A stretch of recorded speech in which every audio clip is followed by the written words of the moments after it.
Metro Arts commissioned artist Walter Hood will create a public artwork commemorating the city's role in the historic civil rights movement. Witness Walls is a set of fragmented sculptural walls with etched designs utilizing a graphic concrete technology.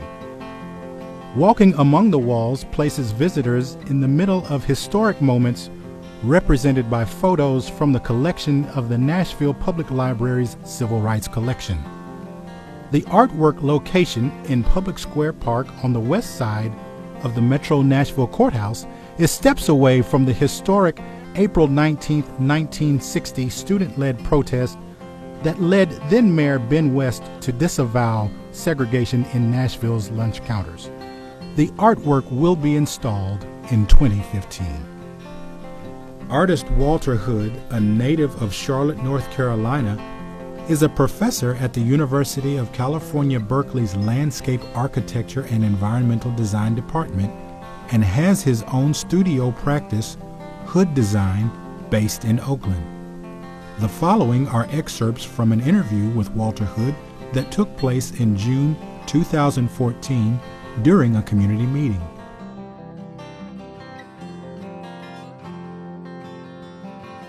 Walk through the space and they will see a myriad of images. They will feel textures, but they will feel the spirit that something really profound happened in this place. And they will be moved through image and through sound in a way that they haven't been moved. That's my goal for this project, that we were interested in portraying marching and sitting. Just this sort of notion of sitting and taking up space and moving in mass, and that was the concept. So in one direction you would have images that were about movement, in another direction there would be images about sitting. Since then, we think we're going to have writing. We might even have some other activities where people filled up space. And that's kind of the concept of which is going to allow us to create what we're trying to do is triple exposures. So instead of just having an image, the way we're conceptualizing this wall, these series of walls, is from a distance, you'll see an image. As you move closer, that image will disappear because it's out of resolution. And you will find another resolution. And then by the time you get up to it, there's a fine resolution. And that fine resolution will be within the larger rough resolution. And in a way, we're trying to explore concrete. That concrete has this stuff inside, and you want to touch it, and from a distance you might see something. It might look like an apparition.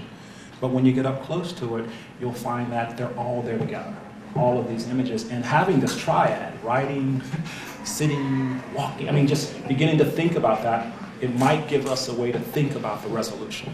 And we're a visual culture, and hopefully, people who are even visually impaired will have a way of understanding it through touch. That it's not just about what you see, but it's also about what you feel.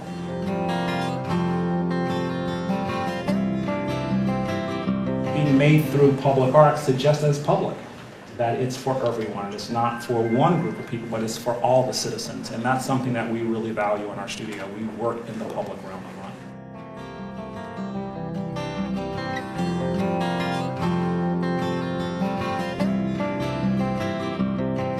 Right before we started working on this project, I had the opportunity to be in Rome, and I was viewing a classical mausoleum for the Emperor Augustus, and I was taken by how things are still there, right? I mean, it's carved in marble, and it told the story of this great feat in North Africa, and it made me wonder about, when looking at the project, why don't we make commemorative pieces that have that kind of power anymore?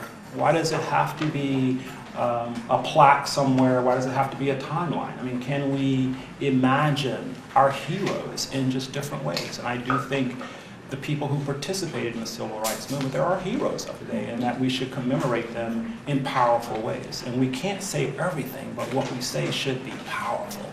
So that's my inspiration.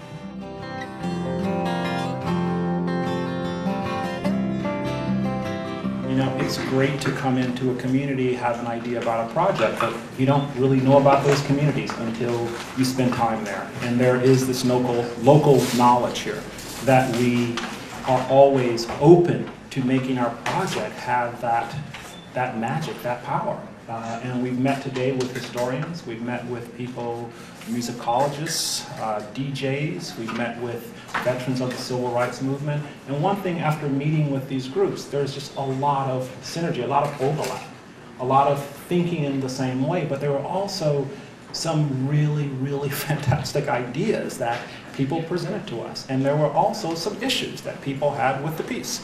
And all of that is just, that's feedback. That's part of a democracy, and we welcome that. Because at the end of the day, we have to make a piece that we feel is going to represent those voices. And I just really appreciate everybody being very frank today and being very open, but also giving of their time. And this is going to be a really, really tough project. It's a very tough project. Like any project, you'd like to have the world in front of you as far as how you make it. It's a public art project. You know, it's not, you know, money's not falling from the heavens on this. And we want a lot of things, and that's why we want to be very clear and very strong about the ideas that we do put out there.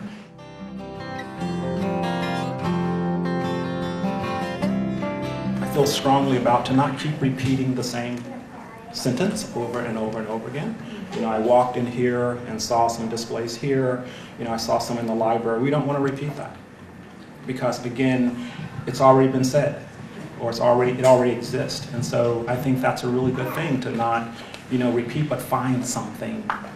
I wouldn't say new, but find something that's dormant, something that's latent out there, and all we have to do is just bring it forward.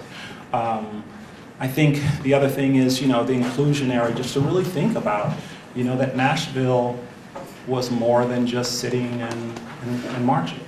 That it was a lot of other things, economic opportunity, all of these other things. And so I say negative, but it was a good negative.